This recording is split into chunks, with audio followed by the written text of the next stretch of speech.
C'est cet élément qui met un terme à la première partie de cette édition. La deuxième partie, c'est dans un instant.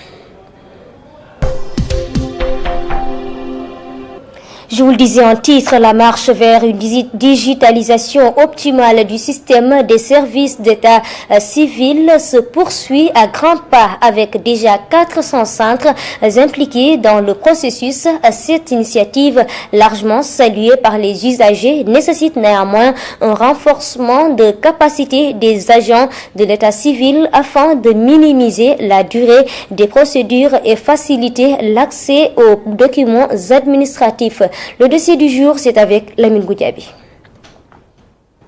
Le projet de digitalisation des documents administratifs au Sénégal suit son cours normal depuis plusieurs années. L'État, à travers ses services compétents, a déployé d'importants équipements pour accélérer cette dématérialisation des services publics. Cette initiative repose sur plusieurs aspects fondamentaux, notamment l'implication de l'administration centrale ainsi que des collectivités territoriales dans sa mise en œuvre.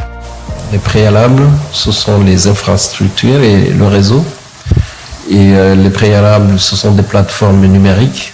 Et les préalables, ce sont justement les applications, les services en ligne, justement qui délivrent ces 10 documents-là. Cette transformation numérique suscite un intérêt particulier chez les citoyens, en particulier les jeunes, souvent en quête d'emploi ou de formation, mais confrontés aux lenteurs administratives. Facilement, tu peux perdre du temps ou bien tu peux perdre le fil de l'annonce qu'on t'a faite. Erreur de saisie, ou bien des fois tu appelles à Ziguinchor, il y a des coupures de courant en période d'hivernage, ou bien il y a la pluie qui endommage vraiment le document.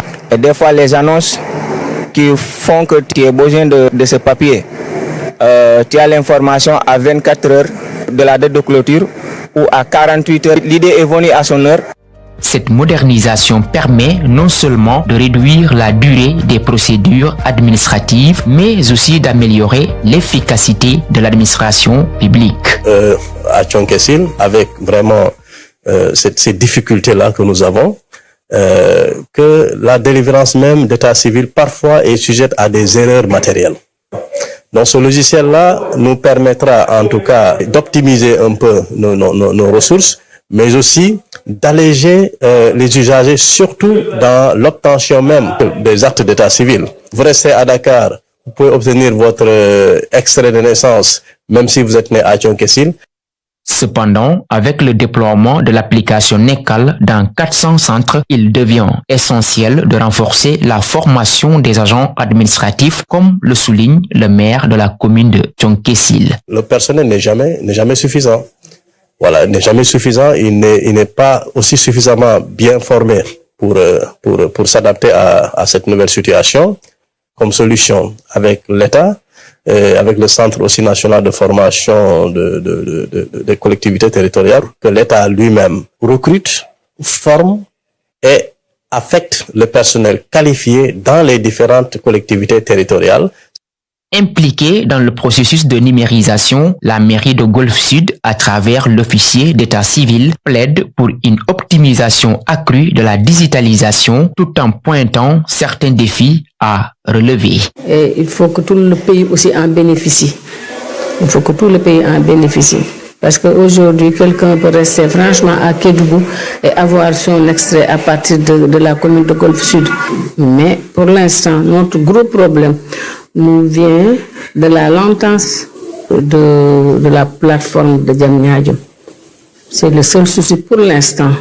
Et je sais que l'État va tout faire pour y remédier. Par ailleurs, la question du stockage et de la protection des données personnelles soulève des préoccupations. Le directeur de la digitalisation et de l'innovation de Sénégal numérique rassure les citoyens sur les mesures mises en place pour garantir la sécurité et la confidentialité de ces informations.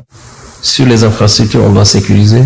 Sur les plateformes, on doit sécuriser. Sur ces services également, on doit sécuriser. Et également, dans les têtes des gens, on doit sécuriser. Donc, nos données, état civil, carte d'identité, santé, d'autres données doivent être hébergées dans nos data centers ici au Sénégal. Sur le transfert de données, d'un point A à un point B, on va sécuriser. Là où c'est stocké, on va sécuriser. À ce jour, plus de 20 millions d'actes d'état civil sont enregistrés dans une base de données via le registre national de l'état civil selon les autorités en charge. Cette politique de digitalisation vise à faciliter l'accès aux services d'état civil, réduire les délais de traitement des demandes et assurer une plus grande transparence ainsi qu'une meilleure fiabilité dans la délivrance des documents officiels. Lamine Goudiaby, merci. C'est la fin de cette édition. Merci de l'avoir suivi et bonne suite de programmes à toutes et à tous sur la première télévision communautaire du Sénégal.